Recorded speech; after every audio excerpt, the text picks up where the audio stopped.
The reason I picked up a guitar, one of several reasons, right? Like, I was really big into all the metal bands, right? Black Sabbath, was into Zakk Wylde, I was into Iron Maiden, and who doesn't want to be a rock star, right? But the main one that really got me was I was a big sports player in high school, middle school, elementary, played all the sports, and I was going to class one day and I had looked over and I saw this guy playing a guitar and I saw lots of girls around him and they were just sitting there just watching him. And it just kind of struck me. I was like, man, is it that easy? Like, it was just that quick. And I literally picked up the guitar the next day and I haven't stopped since. Then I started to realize that I played guitar so much because it was my outlet, right? It was my way of getting things out. It was my way of speaking without having to say a word. I can do everything through my guitar, whether I was happy, sad, whether it was something funny, you heard it through my guitar. And that has helped me even to this day. I'm 39, I started when I was 14, and there hasn't been a day where I don't pick up a guitar. I'll be your gypsy baby. I can never stay. So I've never really taken guitar lessons up until maybe like a year ago. Sporadically here and there through friends, but as far as formal traditional lessons, I've never had not a single one. My grandmother was really the biggest role for me sticking with guitar and learning guitar. She used to live back in Panama. She used to live across the street from the symphony that would do all kinds of music weekly. Like, I'm talking, the violins, the whole orchestra, the whole knot. And she used to have a piano, and her goal would just be to try to follow along from what she heard. And the way she told me was just, you have to listen to the music, right? Because if you don't listen to it, you'll never be able to do it. And by listening, we had a little game that we always played, and she would turn on the radio. This is back before we had, iPods and YouTube and stuff like that. But we would turn on the radio, and she'd give me the guitar, and my goal would be to learn whether it was the melody or the root of the song, or just be able to play along with whatever that song was by the time it was over, because you didn't get a rewind button. And that helped me learn music through ear.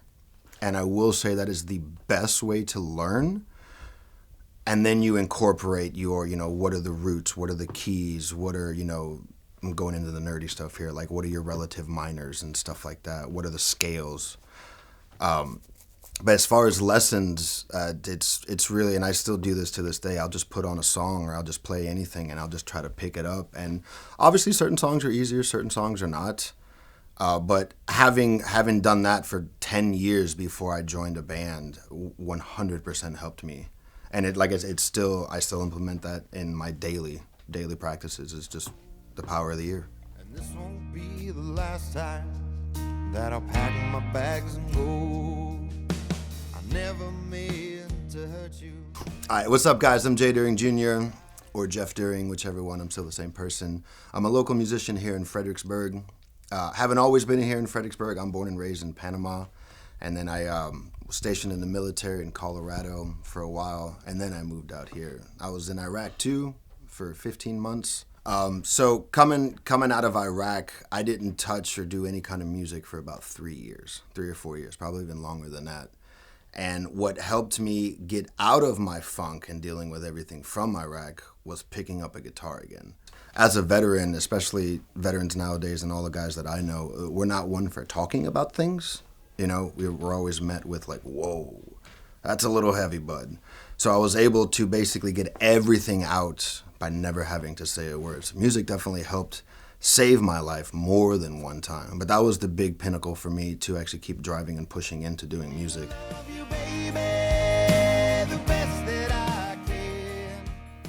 My first time on stage was with my first band that I joined up. It was Tyler James' band. And we did it, and it was this old kind of like rusty, kind of almost like a little mom and pop store, right? They had a bunch of knickknacks, they had some antique stuff, and they had this little stage, and they said it was about 40 people. And it doesn't seem like a lot, but you think you're ready, and then you get on there, and then, nerves are going, and then I just went for it. And I was terrified, but it actually ended up being really fun. And again, I didn't have to sing, so there was way less pressure. All I had to do was make sure I knew what I was doing, which is what I had been practicing. And then you start to look at the people who are watching you, and they're just in this cool zone that they're just listening to music, whether you think it's good or not. That was my first time on stage. Right. Now, the difference between just playing on stage and then now singing and playing on stage, that one wrecked me because, one, I was never comfortable with my voice. I have this weird thing in my head where I hate my voice. I get there and, I'm going and I'm a wreck. I am sweating and I almost backed out so many different times. But then again, it's like if you quit, you're going to quit on everything. Right, so you can't. You just got to go through. And even if you suck, it doesn't matter. You have to do it. You need that experience of a failure or a win. But if you fail, you don't really fail. You just learn how to not do it that way. Every time's the last time. It's a road that It made me feel horrendous. I hated it the week prior, the day of. I think I had a fever. I was sweating. And it's one of those things, right, where like you get into this and you're like, okay, I got to be around people. I have to be very vulnerable, and I have to go in front of people that I don't know, and I have to put myself in a spot that goes, hey, judge me, because I'm about to try to give you a story through my song. And everything went through my head. Is my voice going to be good? I hated my voice. I don't really like to be around people, but I do because it's in the business that I do. I'm not saying that I hate people. It's just it's really hard for me, right? I'm kind of like this isolated guy. And then here you are going, hey, go in front of these, 100 people who don't know you, who are going to judge every second of your time on stage, whether you like it or not. And you have to just overcome that and just do it. Because if you don't, then what? You're just back in the room again and you're going, what if? you're the only one, babe. Beer. Maybe one or two. No, but in all seriousness, no. For me, the way I prepare is I have to show my kids, because I have kids, I have to show them that I can do it when you're scared. You can still do something when you're set. So I want to be a leader for my kids and let them know that, yeah, daddy's scared shitless, but he's still going to do it. And beer. On my way. So let me love you, baby. The best that I So my songwriting process, to me, it's kind of sporadic. It's all over the place. Some days I'll just be sitting there strumming a guitar, and then bam, a line will hit me, and then I just kind of go off of that line, and I try to hammer it in as much as possible, so that way I don't lose it. And I don't know about you guys, but I have to write everything down, whether I think I'm going to remember it, because I'm not. I have to write it down immediately. Sometimes I'll just write a bunch of mumbo jumbo down, and then kind of pick and choose what lines I want to use. Other times, I'll just be walking and I'll have no music and everything will happen, and then, again, a line will pop in my head. So that's probably my songwriting process. I think I've always kind of subconsciously, I wrote poems my whole life, and I would just write. And I was always told, if something's bothering you, kind of write it down, hash it all out. So what really made me start writing music was I came back from Iraq, and I was going through it, right? Troubled, whatever you want to call it. A lot of my buddies were troubled. And when I would write just little songs here and there, I started to realize that I would get people coming up to me going, hey, I really resonate with what you said. That's hit me on a personal level. I've gone through it, or I am going through it. And then there was like that, wait a minute. But what I write relates to people that are in my situation, that have been in my situation. And that kind of kick-started it from there.